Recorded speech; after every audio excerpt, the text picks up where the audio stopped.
How will we know if the COVID-19 vaccine is safe? And how will it be fairly distributed when it becomes available?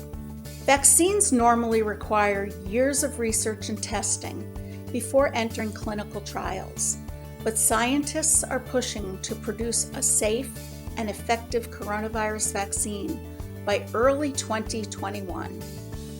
Researchers are currently testing 44 vaccines in human clinical trials, according to the New York Times Vaccine Tracker. The stages of producing a vaccine are: first, the vaccine is tested on cells, and then animals, which is then followed by safety trials. In phase 1 safety trials, the vaccine is given to a small number of people. In phase 2 expanded trials, the vaccine is given to hundreds of people who are split into groups. In the final safety testing phase 3, efficacy trials, thousands of people receive the vaccine to see if they become infected, compared to volunteers who receive a placebo, which is a substance that has no therapeutic effect, used as a control in testing new drugs.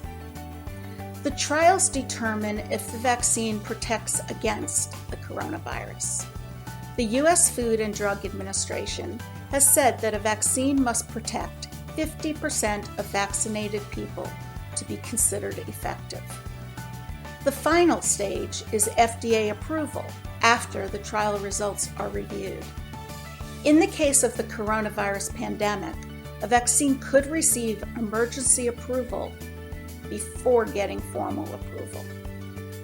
After the new drug has been approved, there is a process for reports of adverse events, side effects, that occur after the administration of U.S. licensed vaccines. In the U.S., there are currently 4 vaccines in phase 3 testing, taking different approaches to combating the coronavirus, according to New York Times Vaccine Tracker.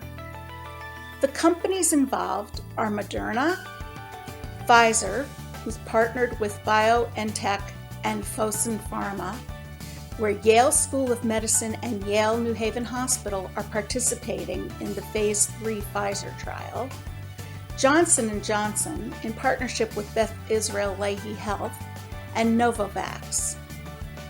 In Connecticut, Governor Ned Lamont has named a task force to report on the logistics of vaccine distribution when one becomes available.